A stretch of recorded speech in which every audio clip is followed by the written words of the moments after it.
Hi, welcome back RR blogs. ఈరోజు blog వచ్చేసి ఇంట్లోనే ఈజీగా చేసుకునే బనానా చిప్స్ అయితే చేస్తున్నానండి. అందుకని వాటి కోసం పచ్చి అరటిపళ్ళు తీసుకోవాలి. కొంచెం గట్టిగా ఉండేవి తీసుకోవాలండి. అప్పుడే చిప్స్ మనకి ఎన్ని రోజులు ఉన్నా కూడా పాడవదు. ఇప్పుడు బనానాని అటు ఇటు కట్ చేసుకొని పీల్ అయితే తీసుకోవాలండి. మనకి ఎక్కువసేపు పట్టదండి, ఈజీగానే చిప్స్ అనేది చేసుకోవచ్చు. ఇలా పీల్ తీసిన తర్వాత మనకి చిప్స్ అన్నీ ఒకేసారి తీసుకోకూడదండి, ఒక్కొక్కటి తీసుకోవాలి. ఎందుకంటే మనకి బనానా అనేది పీల్ తీసిన వెంబటే నల్లగా అవుతుంది. అప్పుడు మనకి చిప్స్ అనేది నల్లగా వస్తాయండి. ఇదిగోండి, ఇలా చిప్స్ మనము స్లైసెస్ లాగా తీసుకోవటమే. నేనైతే ఒక్కొక్క బనానాని మాత్రమే తీసానండి నూనెలో వేసేటప్పుడు. ఎందుకంటే బనానాలు నల్లగా అవుతాయి, మళ్ళీ చిప్స్ అనేది పాడవుతాయి కాబట్టి ఈజీగానే అవుతాయండి. ఇప్పుడు డీప్ ఫ్రైకి ఆయిల్ పెట్టుకొని ఒక్కొక్కటి మనం తీసుకున్న బనానా స్లైసెస్ని ఇలా ఆయిల్లో వేసుకోవటమేనండి. డీప్ ఫ్రై చేసుకోవాలి, ఎక్కువ మాడకుండా చేసుకోవాలండి. కొంచెం హై ఫ్లేమ్లోనే పెట్టుకోవాలి. చిప్స్ అనేది మనకి కరకరలాడుతూ బాగా వస్తాయి. సిమ్లో పెడితే చిప్స్ అనేది మెత్తగా అవుతాయండి. ఇలా మనకి ఆయిల్లో ఎన్ని పడితే అన్ని వేసుకొని డీప్ ఫ్రై చేసుకోవాలి.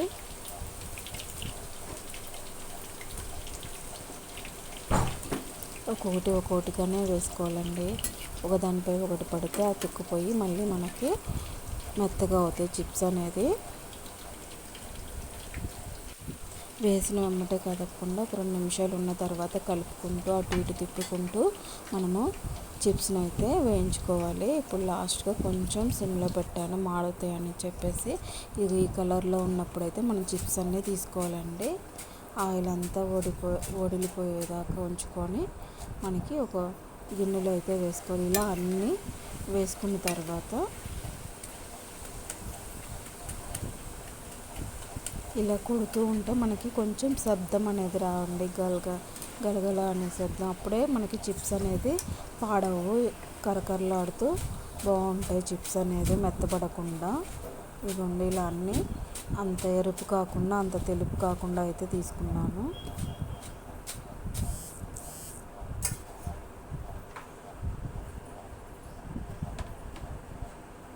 ఇదిగోండి, రౌండ్గా అయితే వచ్చినాయి చిప్స్.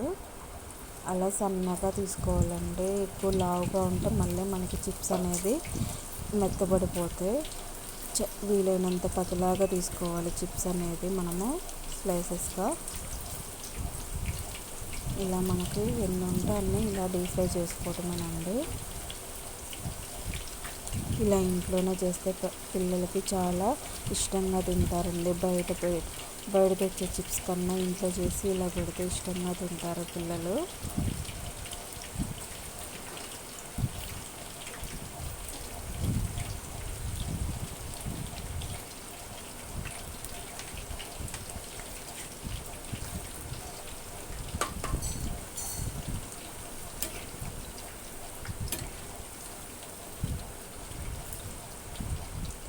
ఇదిగోండి, ఇలా అన్నీ చిప్స్ అయితే నేను వేయించుకున్నాను. ఇలా చిప్స్ చూడండి ఎంత బాగా వచ్చినాయో, ఎక్కువగా ఎర్రగా. ఇప్పుడు లాస్ట్గా కొంచెం సాల్ట్, కొంచెం కారాన్ని మనము ఇందులో యాడ్ చేసుకొని ఇలా పైకి ఎగరేసుకుంటూ ఉంటే మనకి చిప్స్కి బాగా ఉప్పు కారం అనేది పడతాయండి. పట్టిన తర్వాత మనము కొంచెం ఆరిన తర్వాత ఒక డబ్బాలో ఎత్తి పెట్టుకుంటే మనకి ఎన్ని రోజులు ఉన్నా కూడా పాడవండి. పిల్లలు ఇష్టంగా తింటారు. స్కూల్ నుంచి రాగానే కానీ స్నాక్స్ బాక్స్లో కానీ ఇలా పిల్లలకైతే చేసి పెట్టచ్చండి ఈజీగా. నాకు ఎంతోసేపు కూడా పట్టలేదండి, జస్ట్ ఒక 10 నిమిషాలు 15 నిమిషాల లోపు అయితే చిప్స్ అన్నీ అయిపోయినాయి. మనకి కారం మొత్తం చిప్స్కి అంటుకునేలాగా మనం టాస్ చేసుకోవాలి.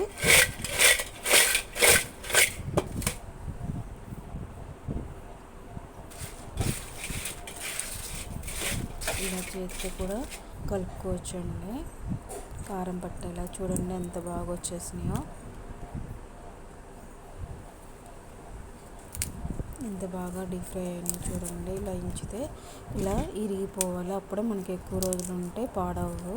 ఈ వ్లాగ్ మీకు నచ్చినట్టయితే RR Vlog 28 ఛానల్ సబ్స్క్రైబ్ చేసుకొని లైక్ చేసి కమెంట్ చేయండి friends. Thank you for watching. ఇలాంటి వీడియోస్ కోసం అయితే మా ఛానల్ని సపోర్ట్ చేయండి. చిప్స్ అయితే చాలా బాగున్నాయండి, టేస్ట్ అయితే. మీరు కూడా ఇంట్లోనే ఈజీగా అయితే చేసుకోవచ్చండి పిల్లల కోసం. ఒకసారి ఇలా ట్రై చేయండి.